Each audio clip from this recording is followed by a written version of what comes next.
निळावंती भाग 2. मागील भागात आपण ऐकलं, नवऱ्यानंतर सासऱ्यानेही रात्रीच्या वेळी निळावंतीला स्मशानभूमीमध्ये पाहिलं. ती रात्र तिच्या सासऱ्याला अतिशय वाईट जाणार होती. त्याने जो काही प्रकार बघितला होता तो प्रकार आयुष्यभर त्याला आठवणीत राहणार होता. त्याने आपले पाऊल भरभर टाकले आणि निळावंतीच्या घरी पोहोचण्याआधीच तो घरी आला. निळावंतीला आपल्या डोळ्यासमोर तिच्या त्या खोलीत जाताना पाहिले आणि तिचा सासरा देखील आपल्या खोलीत येऊन खाटीवर पडला. तो झोपण्याचा प्रयत्न करत होता, मात्र त्याचा डोळा काही लागेना. तो लागणार कसा?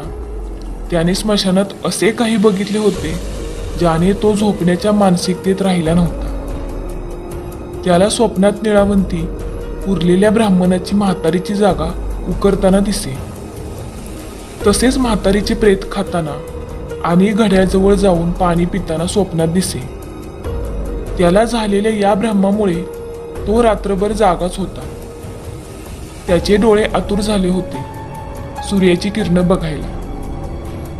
दुसऱ्या दिवशी घराच्या अंगणात निळावंतीचा सासरा बसला होता. त्याला अजून देखील विश्वास बसत नव्हता की आपली सून एक नरभक्षक आहे, मेलेली माणसं खाणारी एक दैत्य आहे. असा भ्रमित विचार निळावंतीचा सासरा करत होता. देव ना करो उद्या तिला जिवंत माणसाचा वास आला तर आपल्याला ती खाऊन टाकणार. नाही, आपल्यालाच काहीतरी करायला पाहिजे. मात्र आपण काय करू शकतो की ज्यामुळे ही आपल्या परिवारापासून दूर जाईल? जर का आपण निळावंतीला तिच्या बापाच्या घरी नेऊन सोडले तर? कल्पना योग्य ठरेल. निळावंतीच्या सासऱ्याने सकाळी लवकर उठून बैलजोडी तयारी केली आणि निळावंतीला हाक मारली. निळावंतीचा सासरा म्हणतो, निळावंती, ए निळावंती. निळावंती म्हणते, काय म्हणता मामाजी? सासरा बोलतो, चल तयारीला लाग, आपल्याला तुझ्या माहेरी जायचे आहे. निळावंती म्हणते, माझ्या माहेरी कशाला? सासरा म्हणतो, अगं काल रात्री माझ्या स्वप्नात तुझे वडील आले होते. ते खूप आजारी आहेत असे वाटत आहे मला. चल कर तयारी लवकर. निळावंती म्हणते, बरं मामाजी. निळावंती घरात जाते आणि नाराज होते. लग्न होऊन महिना पण होत नाही आणि माझ्या सासरची माणसे मला वाऱ्यावर सोडून देण्यास निघाले. माझा कोणता गुन्हा होता ज्याने ही कठीण परिस्थिती माझ्यावर येऊन पडली? आता माझे पूर्ण आयुष्य हे निरर्थक ठरले. पूर्ण आयुष्याची राखरांगोळी झाली.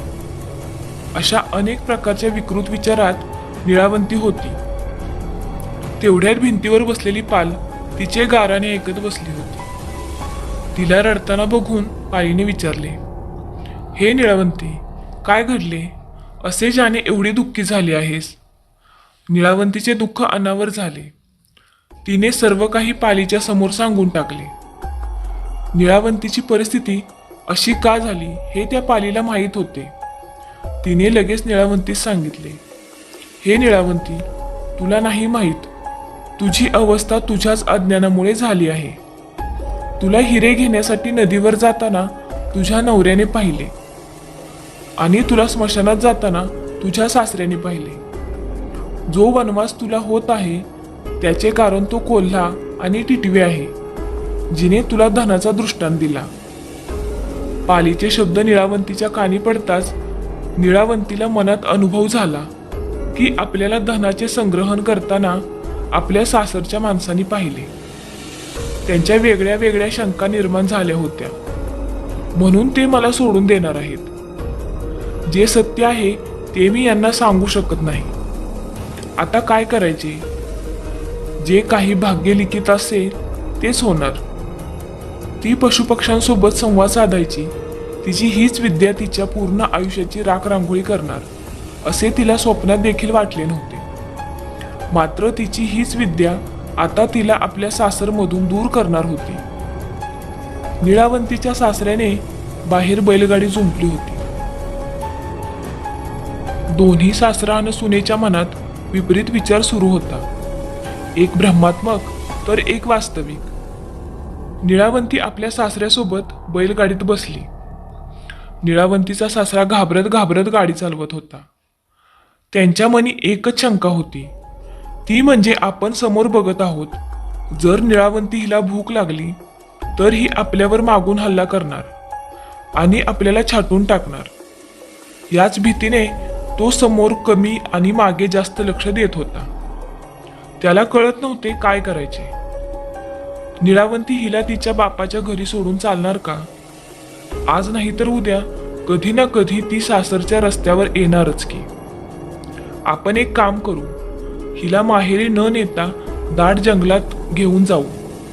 तिथे हिंसक स्वरूपाची असलेली जनावरं हिला खाऊन टाकतील. असा विकृत विचार निळावंतीच्या सासऱ्याने केला आणि तो जंगलाच्या दिशेने निघाला. दुपारची वेळ झाली होती. दोघांना चांगलीच भूक लागली होती. भुकेने आत्मा व्याकुळ होत होता. म्हणून दोघे सासरा आणि सून जंगलात सोबत आणलेली शिदोरी उघडतात. मात्र तिचा सासरा हा घाबरेट वृत्तीचा असल्यामुळे तो निळावंतीला एक हडळ समजत होता. म्हणून त्याने स्वतःच्या वाटणीचे अन्न घेऊन दूर जाऊन बसला. निळावंती जेवण करत होती. तेवढ्या तिच्या बाजूच्या झाडावर बसलेल्या कावळ्यांचा आवाज हा ऐकू आला. झाडावर बसलेले कावळ्याचे जोडपे संवाद करत होते की आपल्याला देखील भूक लागली आहे आणि समोरच्या झाडाखाली एक महिला जेवण करत आहे. ती आपल्याला खायला काही देणार का? असा संवाद त्या कावळा आणि त्याच्या पत्नीमध्ये चालला. त्यांच्यामधील संवाद तिने ऐकला आणि त्या कावळ्याला बोलावून त्याला पण खायला दिले. मुक्या जनावरांची भूक मिटवणे हे माणुसकीचे लक्षण आहे, असा विचार निळावंतीने केला. कावळ्याला आपल्या शिदोरीचा काही भाग निळावंती देत आहे हे पाहिल्यावर तिच्या सासऱ्याच्या मनात आले, निळावंती कावळ्याच्या साहाय्याने माझ्यावर हल्ला करण्याचा प्रयत्न तर करत नाही ना. म्हणून तो आणखीनच घाबरून बसला. इकडे कावळ्याची भूक मिटली होती. निळावंतीचे जेवण देखील संपले होते. तेवढ्यात कावळ्याने हाक दिली, निळावंती थांब, तू मला जेवण दिलं, माझी भूक मिटली. आजच्या युगात कोणीच कोणाच्या मदतीला धावून येत नाही. अशा वेळी तू माझी भूक शांत केली. हे बघ, मी काय सांगतो ते व्यवस्थित ऐक. तू आत्ता ज्या झाडापाशी उभे आहेस त्या झाडाच्या डाव्या बाजूला 15 पाऊल समोर धनाच्या 21 कढया आहेत. त्या धनाच्या कढया जमिनीत पुरलेल्या आहेत. तू ते धन काढ आणि तुझे जीवन आनंदमयी बनव. तुझ्या नशिबात आणखी एक दिव्य योग आहे. एवढे सांगून तो कावळा उडून गेला. निळावंती आधी चिंतेत होती. मात्र कावळ्याने जे काही सांगितले ते पण खरेच असेल. आपल्याला त्याच्या शब्दाची सत्यता पाहून घ्यायला काही हरकत नाही. या अनुषंगाने निळावंती त्या ठिकाणी गेली आणि आपल्या दिव्य नालच्या साह्याने जमिनीत गाडलेलं धन तिने बघितलं. कावळ्याची मदत केली म्हणून निळावंतीला मोबदल्यात धन मिळाले. मात्र विचार करण्याची गोष्ट होती, पुढं काय होणार होते. निळावंतीने कावळ्याने सांगितलेल्या धनाची माहिती घेऊन ते धन प्राप्त केले आणि एका ठिकाणी लपवून ठेवले. वेळ खूप झाली होती. तिचा सासरा हा निळावंतीची वाट पाहून थकला होता. तेवढ्यात त्याला निळावंती दिसली. रात्र होणार होती म्हणून निळावंतीने सासऱ्याला विचारले की सूर्यास्ताच्या वेळी आपण प्रवास करणे योग्य नाही, म्हणून आपण इथं थांबू. मात्र सासऱ्याने ऐकले नाही. त्यांनी बैलगाडी जुंपली आणि निघाले. निळावंतीला 3दा धनाचा दृष्टांत मिळाला होता. ती मनोराज्यात गुंफून गेली होती. तिच्या सासऱ्याला निळावंतीची भीती आणखीनच वाटत होती. तो भीत भीत गाडी हाकत होता. निळावंतीने कावळ्यासोबत कोणता संवाद साधला याचे उत्तर तिचा सासरा एकांतात शोधण्याचा प्रयत्न करत होता. त्यांची बैलगाडी जंगलाच्या आत शिरत होती. अचानक कोणाचा तरी रडण्याचा आवाज निळावंतीच्या कानी पडला.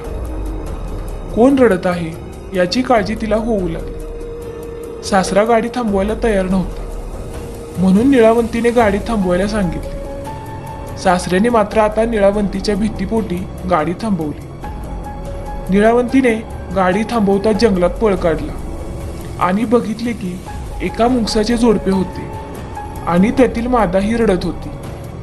निळावंती बोलते, बाई काय झालं रडायला? काय या भयानक जंगलात तू गजर केला? मादा मुंगूस बोलते, अगं ताई, काय सांगू, या जंगलात एक बलाढ्य साप राहतो. त्या सापाचे आणि माझ्या नवऱ्याचे खूप आक्रमक युद्ध झाले आणि त्या युद्धात त्यांची दृष्टी गेली, म्हणून मी शोक करीत आहे. निळावंती बोलते, खूप दुःख झालं ऐकून. मी काही मदत करू शकते का? सांग. निळावंतीचा संवाद तेथील झाडावर बसलेली खार ऐकते आणि खाली उतरून सांगते, माझ्या बहिणींनो, तुमची समस्या जास्तच कठीण आहे. माझ्याकडे या समस्येचे निवारण आहे. जर का या मुंगसाच्या डोळ्यावर दिव्य हिरा ठेवला तर याला दृष्टी मिळणार. खारीचे शब्द ऐकताच निळावंती विचारात पडते. दिव्य हिरे हे कसे मुंगसाला दृष्टी देतील? तर खार सांगते की एक दिव्य हिरा याची किंमत म्हणजे संपूर्ण पृथ्वीवरील 3.5 दिवसाचा खर्च. म्हणजेच त्या अनमोल दगडात दिव्य शक्ती आहे की त्याच्या साह्याने या आंधळ्या मुंगसाला दृष्टी मिळेल. त्याच उद्देशाने निळावंती आपल्याकडे असलेले हिऱ्याला मुंगसाच्या डोळ्यावर ठेवते आणि मुंगसाला दृष्टी मिळते. कितीतरी काळाने या मुंगसाला दृष्टी प्राप्त झाली होती. ही दैवी शक्ती कोण, कुठली आणि आमच्या अंधारमय जीवनात प्रकाश होऊन आली. म्हणून त्या मुंगसानी निळावंतीला नमस्कार केला आणि तिला त्यांची मदत भासल्यास आवाज दे, आम्ही तुमची मदत करायला येऊ, असा शब्द त्या मुंगसाने निळावंतीला दिला. म्हणून निळावंती आणि तिचा सासरा असे दोघे समोर प्रवासाला निघाले. मात्र रात्र होणार होती आणि त्या भयावह अंधाऱ्या रात्री प्रवास करणे धोक्याचे होते. त्यांनी त्या जंगलात आसरा घेतला. परिणामी सासरा वयोवृद्ध असल्यामुळे निळावंतीने त्यांना बैलगाडीच्या खाली झोपायला लावले आणि ती स्वतः बैलगाडीवर बसून डोळा लावण्याचा प्रयत्न करीत होती. तेवढ्यात एका झाडावर पिंगळा होता. त्याने जोरात आवाज दिला, चला, बलाढ्य सापाची येण्याची वेळ झाली. तो बिळातून बाहेर येणार आहे. आपल्या उरात लपवलेला मणी बाहेर काढून स्वतःचे अन्न खाणार आहे. हा दिव्य मणी परिसा समान आहे. तो ज्याच्या घरात असेल त्याच्या घरी लक्ष्मीचा वास नेहमीच राहील. चला, नागमणीचे दर्शन करूया. त्याच्याजवळ पिंगळ्याचे शब्द निळावंतीच्या कानी पडले. आपण हा मणी प्राप्त करावा अशी इच्छा निळावंतीच्या मनात आली. मात्र ज्या सापाचे वर्णन पिंगळ्याने केले तो साप अतिशय बलाढ्य आहे. त्याला मारावे कसे, हा विचार करत असताना निळावंतीला मुंगसाला आठवण आली. तिने विचार केला की आपण मुंगसाला मदत केली म्हणून त्याने आपल्याला शब्द दिला की ते पण माझी मदत करतील. त्यांचे आवाहन करून ती त्याची मदत घ्यायला पाहिजे, असा विचार मनाशी बाळगून तिने मुंगसाचे आवाहन केले आणि ते दाम्पत्य निळावंती समोर उभे राहिले. तिने सर्व काही व्यक्त केले. मुंगसाने विचार केला की निळावंतीने त्याच्यासमोर त्या सापाला मारायचे म्हणजे एकट्या दुकट्याचे काम नाही. म्हणून त्याने आपल्या सर्व बांधवांना बोलावले. निळावंती आणि ते सर्व मुंगूस त्या सापाच्या दिशेने चालले आणि त्या ठिकाणी येऊन लपले. तो पिंगळावर होताच पिंगळ्याला निळावंती विचारते, ए पिंगळ्या, तो साप कधी येणार आहे? निळावंतीचे शब्द पिंगळ्याच्या कानी पडताच पिंगळा सांगतो, हे बघा, या समोरच्या नदीमध्ये तो साप वास करतो. तो आपल्या धनाचे रक्षण करतो आणि त्याच्याजवळ असलेला दिव्य मणी त्या धनाचे संकेत देतो. जेव्हा तो मणी त्या नदीच्या पाण्याला दाखवला त्यावेळी नदीत लपलेले धन समोर येणार. धनाची कहाणी ऐकून निळावंती आनंदित झाली होती. त्या झाडाझुडपातून अचानक सरसरीत येत असल्याची जाणीव झाली. तो साप समोर आला. अंधारात मात्र काही व्यवस्थित दिसत नव्हते. जो त्याने नागमणी आपल्या आतून बाहेर काढला त्यावेळी त्या ठिकाणी लख्ख असा प्रकाश पडला. तो साप अत्यंत विषारी आणि खूप मोठा होता. नागमणी त्याच्यापासून दूर होता. असे दिसल्यास सर्व मुंगसांनी त्या सापावर हल्ला केला आणि त्याच्या शरीराचे इंच इंच तुकडे करून टाकले. निळावंतीला मणी प्राप्त झाला होता. घरात पालीने सांगितल्याप्रमाणे तिला 4 वेळा धनाचा दृष्टांत मिळाला होता. निळावंतीला झालेला आनंद हा व्यापक स्वरूपाचा होता. नागापासून मिळालेला हा मणी तिच्यासाठी परीक्षाप्रमाणे होता. तिने तो नागमणी धरला आणि मुंगसाला वंदना करून नदीकडे धाव घेतली. जेव्हा निळावंतीने नागमणी नदीला दाखवला तेव्हा नदीत लपलेले धनद्रव्य काठावर आले. निळावंतीने ते सर्व धनद्रव्य बैलगाडीत साठवायला सुरुवात केली. नागमणीच्या स्वरूपात निळावंतीला खूप मोठे घबाड मिळाले होते. निळावंतीची बैलगाडी ही मोत्याने हिऱ्याने चमकू लागली होती. दिवस उजाडला. निळावंतीच्या सासऱ्याची झोप उडाली होती. तो उठून बसतो आणि पाहतो तर काय, बैलगाडी सोन्या नाण्याने भरली होती. अमूल्य रत्न त्या बैलगाडीमध्ये होते. ते बघून त्याला धडकी भरते. आपल्याकडे हे द्रव्य आले कसे म्हणून तो निळावंतीला विचारतो. निळावंती आपला भूतकाळ सासऱ्यासमोर व्यक्त करते.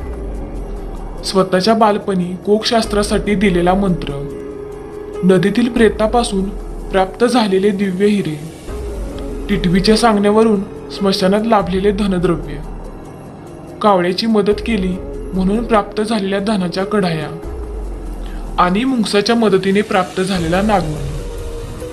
निळावंतीची सर्व कहाणी ऐकल्यावर तिचा सासरा मनातल्या मनात खंत व्यक्त करतो.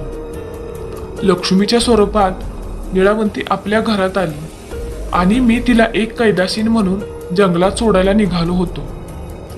निळावंतीच्या सासऱ्याने आपला मार्ग बदलून निळावंतीला घेऊन पुन्हा सासरी घेण्याचा निर्णय घेतला. जे धन निळावंतीने लपवून ठेवले होते ते सर्व धन निळावंती आणि तिचा सासरा या दोघांनी बैलगाडीत एकत्रित करून आपल्या घराकडे निघाले. निळावंतीचा नवरा घराच्या गच्चीवर बसून बघत होता. तेवढ्यात त्याला निळावंती त्याच्या वडिलांसोबत बैलगाडीतून परत येताना दिसली.